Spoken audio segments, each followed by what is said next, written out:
All right, welcome back to another edition of We Rise Fighting Labor podcast. We bring you today's labor news, history, and analysis from the U.S. and around the world. This is a podcast you listen to with your fellow workers organizing on the shop floor. This is a podcast you listen to before walking into your union meeting. As always, I am Rick Urrutia. I am flying solo on the news tonight. Brian's going to be joining us for an interview with President Yacine Mahdi from Local 180 in Racine, Wisconsin, along with Diana Garza Valencia, a community activist in Racine, Wisconsin. They're going to be giving us updates of the strike against CNH Industrial, and we will get to that right after the news.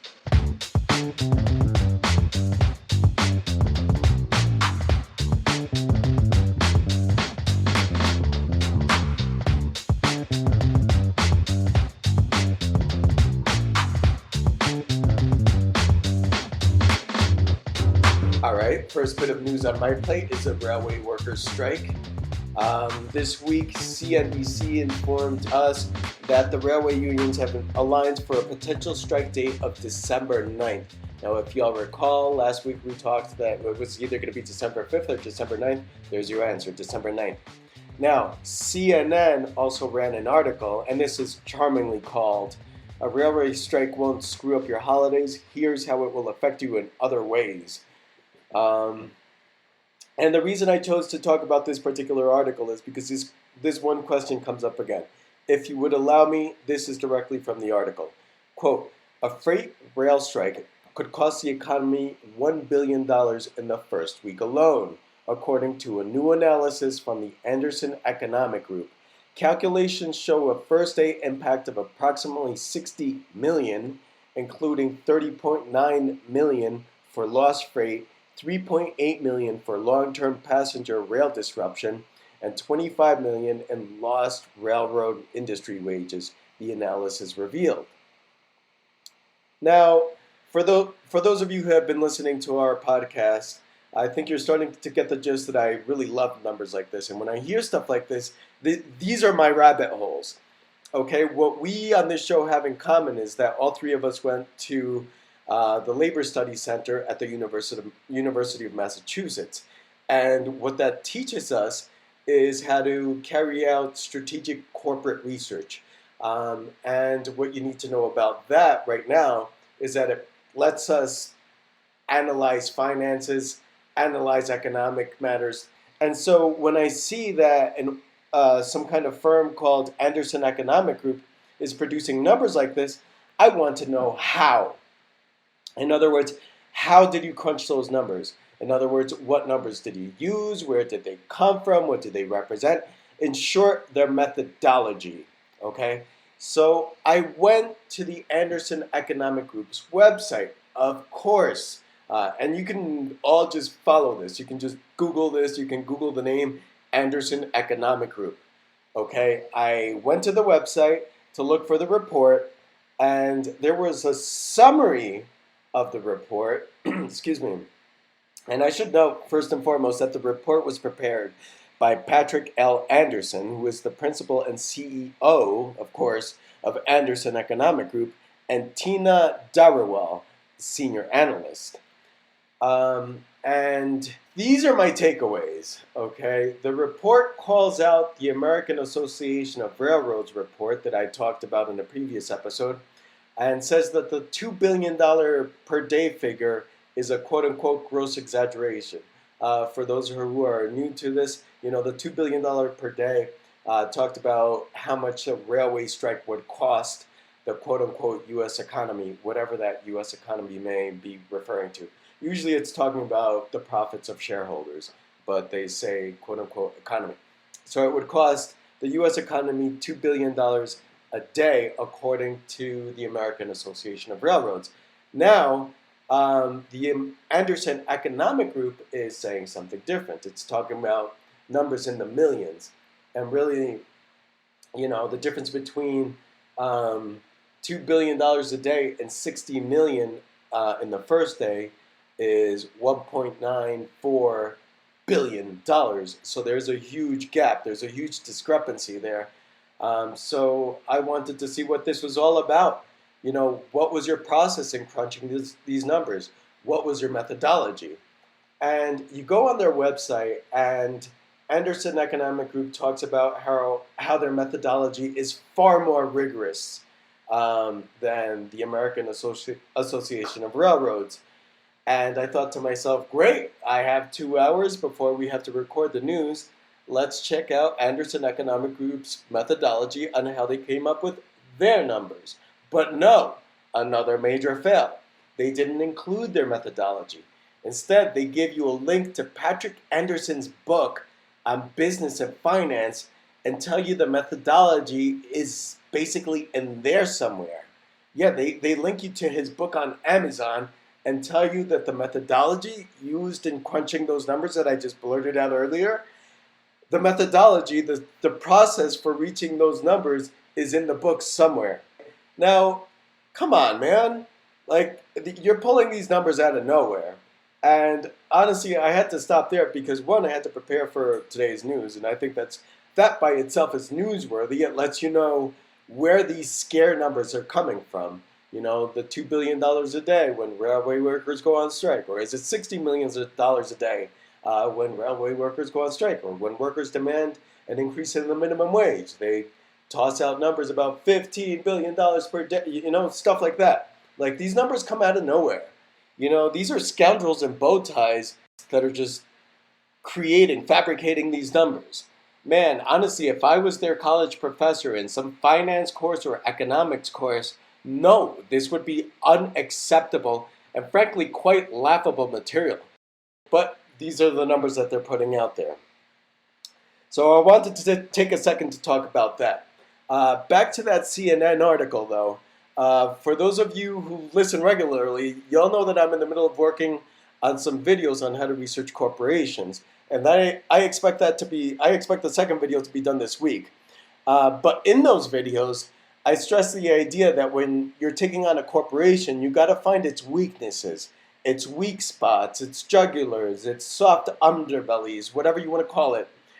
So for this reason, I'm also fixated on the same CNN article because they just lay it out for us in case we had any doubt. And again, this is the article on the railway worker strike. Okay, so they lay it out for us. Here's what CNN is essentially telling us as far as the labor of those 110,000 railway workers is concerned and how it will affect other industries. Okay, it's saying that in the gasoline industry, a railway worker strike would affect that industry because refineries get most of their crude oil via pipelines and ship most of the products they produce, such as gas, diesel, and jet fuel via pipelines. As far as the food industry, food prices might not be as negatively affected by an early December strike date as they would have been in September amid the fall harvest, but grain and other food products still need to move by rail. As far as cars, the auto industry, December is the major month for auto sales. As far as manufacturing, most factories aim to have parts and raw materials delivered right before they're used in assembly lines, a process known as just-in-time delivery. Many factories depend on rail to receive those parts and supplies and then ship them out for delivery. Okay? As far as commuting, the commuting industry, so Amtrak, stuff like that, only the nation's freight rail lines are a pending strike, but commuters would likely be affected too. Many commuter trains travel on tracks maintained and operated by the freight railroads, and passenger railroads expect they'll have to shut down their operations once a freight strike starts. So I wanted to share all of this because they're just telling you what the jugulars are. They're letting you know, the labor of these 110,000 workers will affect all these industries like this. And I think that we need to read the capitalist media with this critical eye. So the news update on the railway strike itself has been brief tonight. We brought you the new strike date. But as far as the analysis and all the media coverage that's been going into it, I think that's also newsworthy, and I wanted to share this much. All right, second bit of news on my plate is from South Korea. I came across a Reuters news agency article titled South Korea Transport Ministry to meet with striking truckers union on Monday. That would be tomorrow, November 28th. And this is an excerpt from that article. Quote, thousands of unionized truckers launched their second major strike in less than 6 months on Thursday, seeking better pay and working conditions. The action is already disrupting supply chains across the world's 10th largest economy, affecting automakers, cement, and steel producers. The article goes on to say that damage is already visible on construction sites, that workers at Hyundai Motors' Ulsan factory are delivering new cars by driving them directly to customers, how container traffic at ports has dropped to 19% of normal levels. All of this speaks of the strike. The transport ministry expressed concerns about disruption in the supply of gasoline and kerosene if the strike is prolonged. The cement industry estimated an output loss of about 27.7 million as of Friday, and that the industry only managed to ship about 10% of usual daily shipments on Friday. Now, this is all because of 5,000 workers, 5,000 truckers on strike. And again, this is the same Reuters report. This is the 10th largest economy on the planet, and they're shaking it up like this. So I'm bringing this article up because same thing as I mentioned with the railway workers.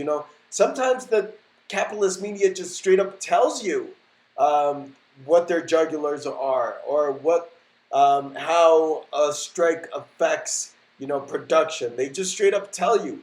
We don't have to look too deep, okay? In this particular article, they talked about the construction industry. They talked about Hyundai. They talked about the ports, the gasoline and kerosene industry, the cement industry, all being affected by a strike of 5,000 truck drivers in South Korea.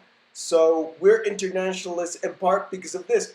We need to learn from unions in other nations, including, of course, South Korea, but unions in other nations because, for those of you who don't know, part of what makes South Korea unions so cool is that they roll like little armies, man. For instance, when they're striking, different unions will have different colored vests, and they'll roll in formation like little militaries. And I personally had the opportunity to study the South Korean trade union movement around 2002, 2003, and was blown away by their plant occupations in the auto industry, the general strikes, and the overlap between the two, and the militancy of striking Hyundai workers at that time. And yes, plant occupations at that time, that's right. Just like in Flint, Michigan in the 1930s, Korean workers staged plant occupations in more recent history. And we need to learn about this stuff and the trade union movements abroad because capitalists want us to think that we have nothing in common with workers in other nations. But the truth is that our struggle is one and the same. It's an international worker struggle. So, yeah, we have to learn about each other. We have to understand what's going on with workers just like ourselves in other nations and how they're fighting back against the bosses. Because oftentimes those bosses are the same bosses, the bosses abroad are the same bosses here, or they're interconnected somehow, they're intertwined. So it helps our struggle to understand what's going on with workers abroad. And the last couple of bits of news from me this week, the first is concerning Amazon workers. Amazon workers in 30 to 40 different nations staged walkouts and protests and different workplace actions at different Amazon facilities. These protests were coordinated by a coalition called Make Amazon Pay. And I think it's important to report on these because they took place on quote-unquote Black Friday, the biggest consumer day of the year. And for us in the labor movement, that's an important thing because that's a perfect time to strike. That's a perfect time to carry out workplace actions because it's going to affect their profits the most. It's going to affect the most revenues, especially in the retail and transportation industries. So it's interesting to see, and it's important to see what kind of workplace actions take place on those dates. Now, we weren't seeing these types of actions on Black Friday 10 years ago at Amazon, so here we are now seeing them. Yes, it's worth reporting. Also worth reporting, just kind of add more fuel to this fire. In 2019, Amazon reported $11.5 billion in profits. In 2020, they reported 21.3 billion, and in 2021 they reported 33.3 billion. In other words, in those 3 years, Amazon tripled its profits. All right, from 11.5 billion to 33.3 billion. And who made those possible? It was the workers, not just the workers in the US, but the workers in the US, in China, in Europe, in Africa. Basically, all the workers along the line of production that contribute to Amazon's hoarded wealth. And the final bits of news for tonight is that UAW workers on the East Coast and West Coast, that's 1,500 workers on the East Coast and 48,000 workers on the West Coast, all of them academic workers, are still on strike. And also Local 180 in Racine, Wisconsin, where we now turn our attention. Tonight we will be interviewing President Yacine Mahdi again from Local 180 for an update as to where the strike is at, as well as Diana Garza Valencia, a community activist in Racine, Wisconsin. And we will bring you that interview right after this.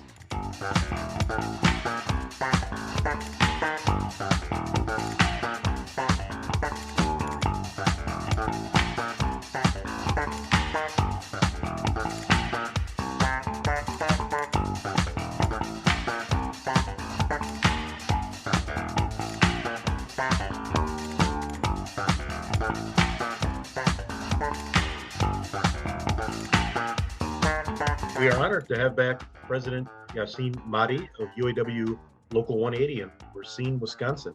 We're also joined tonight, Diana Garza is joining us, a community activist from Racine. The local, as some of you might remember, we have been covering this most every week on We Rise Fighting, is on strike with its sister local UAW 807 in Burlington, Iowa. They've been on strike against the greedy CNH Case Holland for 7 months now, and winter is setting in. The locals have called for a Solidarity Day in Racine, December 17th, 2022, in less than 3 weeks, and many exciting developments have taken place since this action was called. One of the great highlights has been the local received a solidarity tweet that included the December 17th flyer by internationally known musician Tom Morello of Rage Against the Machine. And he's also worked with other artists such as Bruce Springsteen and Boots Riley. And brother Tom Morello has about 1 million followers, so that was a big boost. Specific information is that there will be a 2 p.m. rally at the UAW 180 Union Hall. That's 3323 Kearney Avenue, Kearney Avenue in Racine, followed by caravans to the picket lines at Case Holland in Racine or Mount Pleasant. Leaflets are available at the Union Hall and also at the Facebook page of UAW 180. That's facebook.com, UAW Local 180, or you can also call the Union Hall at 262-631-5980. And another highlight and a big boost for UAW 180 and Local 807 is last week, the Wisconsin AFL-CIO sent out an email statewide with the December 17th flyer and related information. And this literally goes out to the entire state, locals that are members of the Federation, and other labor federations in various cities, unions, and community organizations in Wisconsin from Eau Claire, Milwaukee, Madison, Oshkosh, Kenosha, Manitowoc, Sheboygan, and other locations are picking up the call by sharing the December 17th information, organizing vehicle caravans, sending in donations to the strike fund, hosting art builds to make solidarity signage, adopting resolutions, and dropping off supplies at the UAW 180 Union Hall. And supplies are always welcome, and donations to the strike fund are also always welcome. Support is also coming in from across the United States, including from San Antonio, Detroit, and other UAW locals on strike in California and New York City. And there will be folks coming to Racine on December 17th from across Wisconsin, but also from across the Midwest and maybe other locations as well. So once again, just remember that the rally's at 2 o'clock. We'll have the rally and then disperse to the picket lines.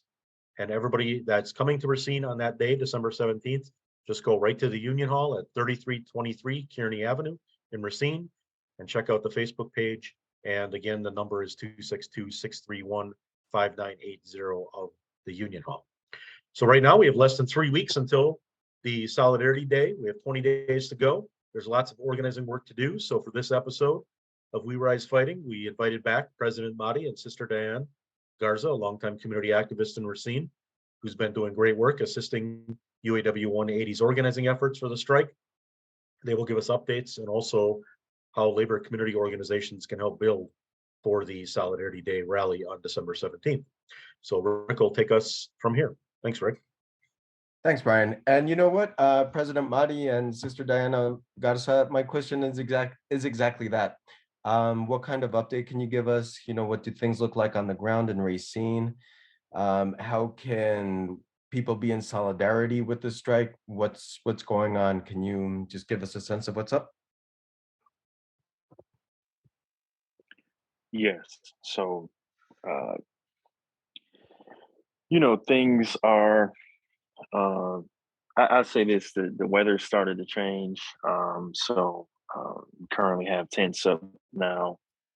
The last time I spoke with you guys, we did not have anything set up in regards to cold weather, but we currently do. So, uh, in addition to the tents,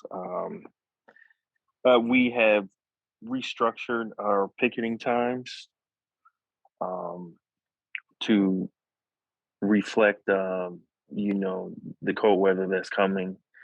So, uh, in addition to that, we have reduced the picketing hours from 6 to 4 hours. So that scheduling has hopefully alleviated some people from being out in the cold for 6 hours. So, some other updates going on. Uh, we were giving somebody gave us some pretty good videos about what was going on in the plant um, in regards to what the scabs were doing in the plant. It didn't look like they were doing much of anything. Also had a dealer call and state that they have been waiting for product for a while, uh, specifically a certain type of tractor that they have been waiting on that they hadn't received. Also, I guess it was a tractor that they did receive that was, in their words, had a lot of issues. So, um, you know, from my understanding, the company is telling their employees as well as dealers that they have offered us a John Deere type of agreement, which is far from the truth. So when we had the conversation with this dealer and informed him of what was really going on, he was shocked because what allegedly what the company has been saying is way different from what's actually going on. So All right, and President Mahdi, have there been any other updates or any types of rumblings or rumors or anything from the company besides that? uh another thing, so Secretary of Labor um, Marty Walsh offered to get involved. From my understanding, he's reached out to the company, um, and the company has not reached back out to him. So, from my understanding, currently waiting to see if the company will, respond to his call. The Secretary of Labor offered to come in and mediate. Now, with mediation, both parties have to agree to that. If both parties don't agree, then mediation really can't take place. So You know, Scott Wine has made comments in the press that they are looking to resolve this matter, and he's also stated that they have put their best foot forward and offered a fair agreement. Uh, I guess there must be two different definitions of fair, because what he deems fair and what's really fair are two different things. But currently waiting to see if they will respond to Secretary of Labor. Um, and if they do agree, to the mediation, then I guess that's the route that we'll go with bringing the Secretary of Labor in. So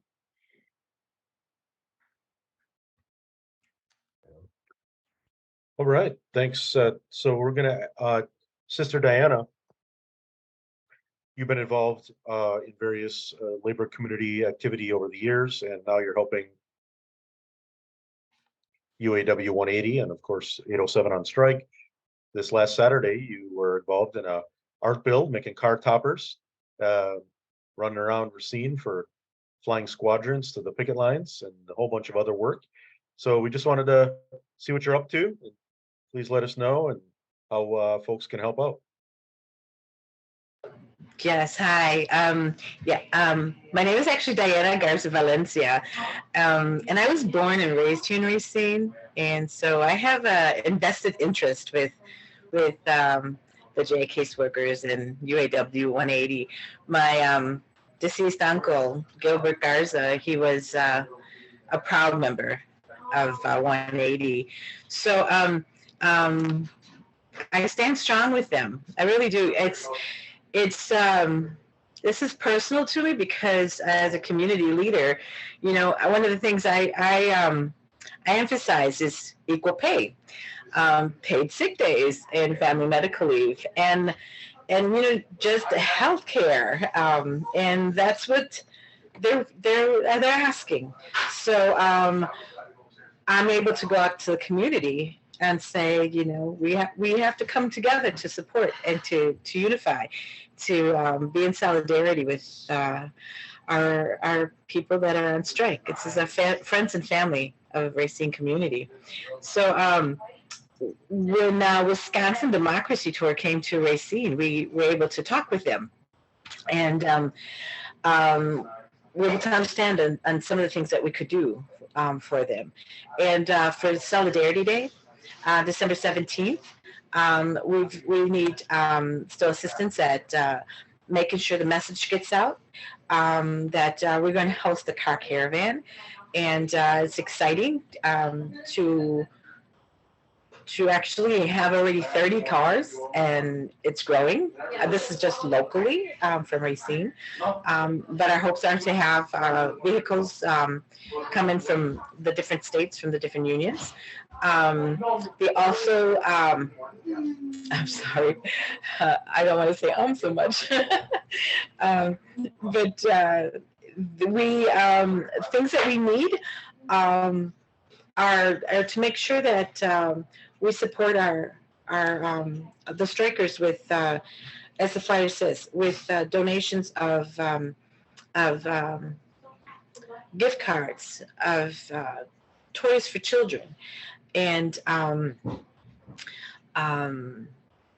any type of food for families. It's really important that we don't allow CNH to be the Grinch of Christmas for our community. And question for President Madi. How are things feeling as far as, the increasing support for Solidarity Day? And also, what specific issues is the UAW Local 180 demanding? That question is mostly for the benefit of newer listeners. What are the strikers demanding? And how are you feeling about the increasing solidarity? okay, so I'll answer the second question first. So what we are basically demanding is a fair agreement. So when you look at what the area manufacturers are paying in the area, CNH is way below the mark. At one point in time, CNH used to be a premier employer, which basically meant everybody wanted to work at CNH. That is no longer the case. No pun intended. So right now, what we're trying to do is get back to making CNH or case a career and not just a stopping point along the way. So uh, that's generally what we are looking to achieve here. So I can get into more specifics if you like, but that's from a high level point of view. That's generally what we're looking to achieve. And as far As as far as oh, go ahead. yeah, no, exactly that. As far as the increased support, are you seeing it starting to gain some traction, trickle in? What's that looking like on Yes, your end? yes. So I am starting to see increased support. Uh, as of about maybe a week ago, started a Twitter page when when Morello reposted a tweet. I thought, well, I'm kind of behind the eight ball here without having a Twitter page, so set that up. I'm fairly new to Twitter, so I don't know all of the ins and outs with how it works exactly, but um, set that up. Been making a couple of tweets here and there. Um, Overall, though, the support definitely been noticing a difference in the support from all over. I think Brian's been pretty integral in making that happen with getting the word out. Also, I did a interview last week for a radio station, and been seeing some traction from that as well. In addition to going to a rally that was held in Milwaukee for the Milwaukee County bus drivers who still don't have an agreement. They've been operating without one. Their agreement was up in April, so they had a rally at the Milwaukee County Courthouse and went up there and spoke with some people and actually spoke to the news outlets up there. So the support has definitely been coming in from the standpoint of getting the word out and people asking us, what's going on, what do we need? So definitely seen an increase in that. Well, that will be a nice Wisconsin winter to have a field trip of hundreds of buses come to Racine. Just instead of going north, go south. So there has been some folks talking about potential transportation, President Mahdi, to the local. So could you give us specifics about the actual day as far as, we announced already tonight and on the flyer, we know there's going to be a rally at 2 and then dispersing to the picket lines. Is there any other information that folks should have or that they need to have, or is the word just come to Racine and be there at 2 o'clock? I would say the word is just come to Racine, be there at 2 o'clock. As far as specifics about that day, with it being a rally and us, meeting up at the Union Hall and then going down to the picket line, I think whatever details as far as that day go, I think that we will we'll answer those questions that day. What I will say though about the rally is that pretty much what it says on the flyer, as far as the things that we are looking to get from this rally. I think that is sufficient enough. But I would say for the people that do plan on coming, just show up. The support alone is will be worth it. To really see 180 drum up the support and march that support down to that picket line in a big caravan. I think is going to be great to see. I do plan on reaching out to a lot of different news media outlets. So, uh, I know CNH, it appears as though they are attempting to be the Grinch for Christmas. And, I think that this rally or caravan will be like Santa with those reindeer coming through, marching on down to the picket line. So um, I'm excited about December 17th and seeing who all comes out. And like I said, even if any people can't donate or whatever, not too hung up on that at all. Just come out and support us. I think my members seeing the support from around the state, around the nation, I think that will definitely reinvigorate them and let them know that we are not in this alone. And another thing I wanted to say too is that I spoke on this earlier, how Case used to be the premier employer and everybody wanted to work there because they had the best pay and the best benefits. Some people misconstrue that, hey, the thing that's going on in Case doesn't have anything to do with me. Indirectly, it does. Because if you work at a place right now that's paying better than Case and has been around as long as Case, then you definitely being affected by it because of things that 180 has fought for a long time. Indirectly, you reap the benefits of those. So uh, right now, it's CNH. Next time it could be another company that is having the same issues.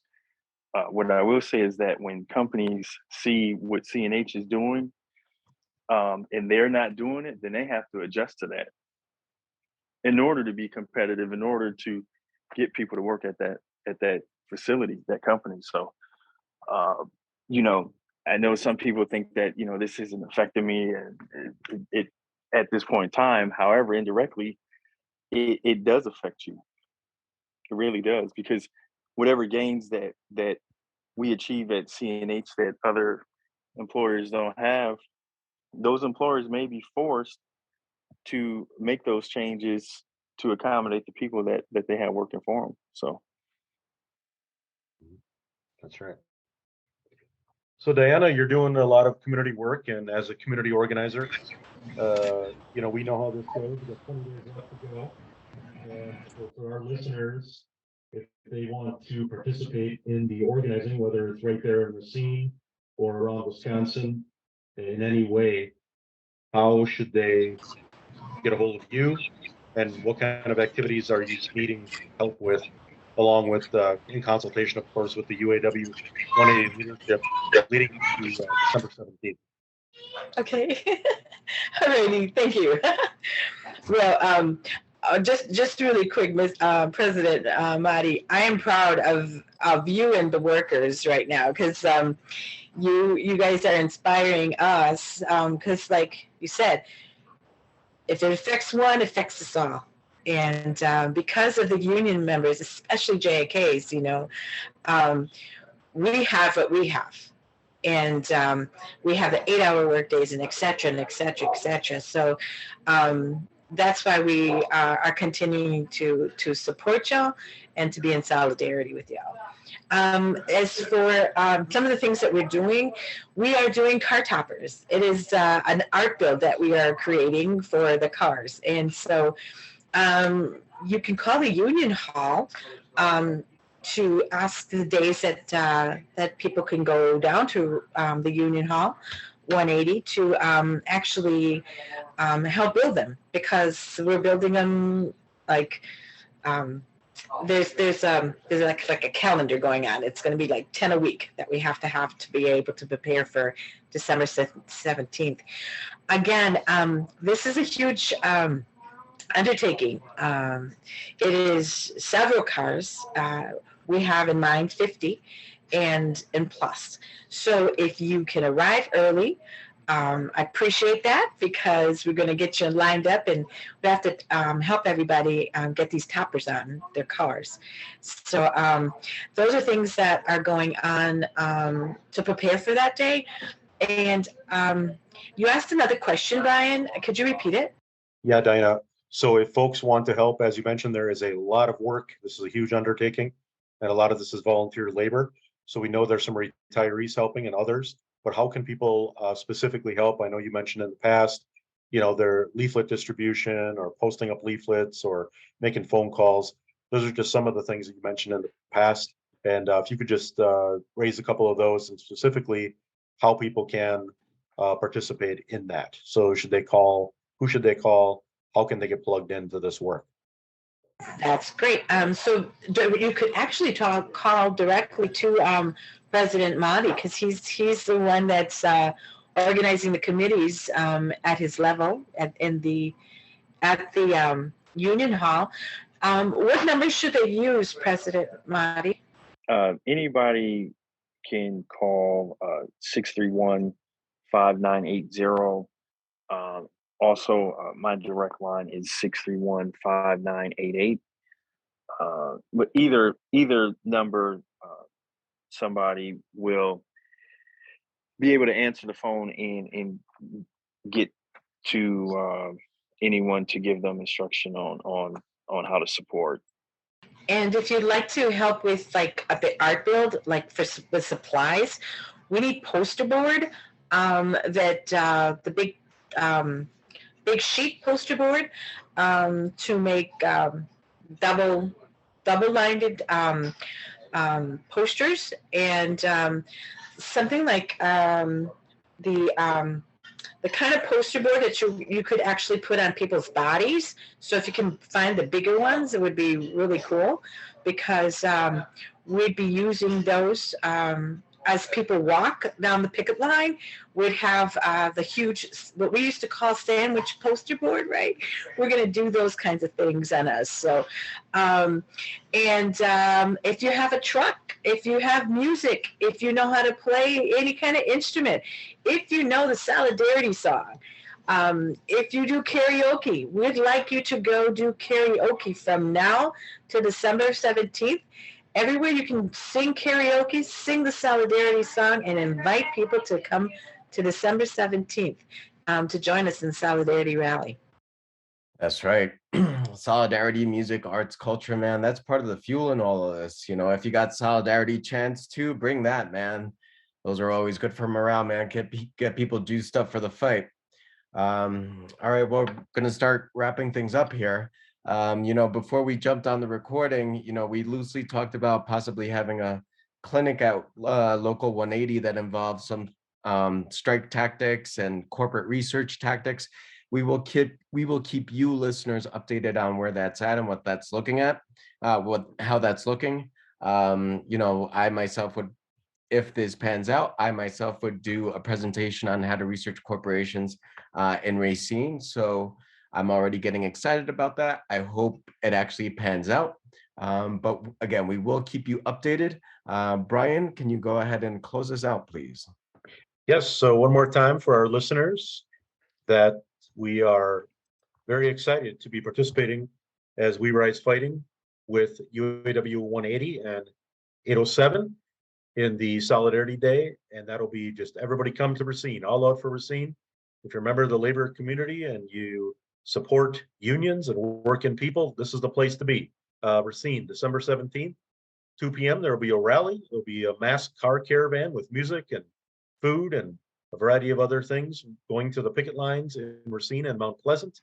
Come to the Union Hall at 3323 Kearney Avenue in Racine. And that's KEARNEY.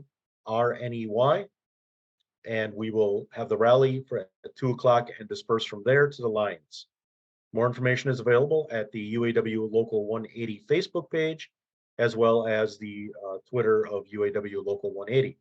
And folks can always call the Union Hall at 262-631-5980. That's 262-631-5980. And if you're interested in passing solidarity resolutions, donating to the strike fund, and also dropping off supplies at the Union Hall, feel free to do that during the day, or call 262-631-5980 to make arrangements for drop-offs. So we're looking forward to being there on December 17th, We Rise Fighting, and we'll be supporting this through various means on our own Facebook page, We Rise Fighting, as well as sharing this with our friends and fellow workers that we've interviewed on the show. And we will be there on the ground the week before December 17th to build the action and to be there with our fellow workers to win a just contract that they deserve. Solidarity.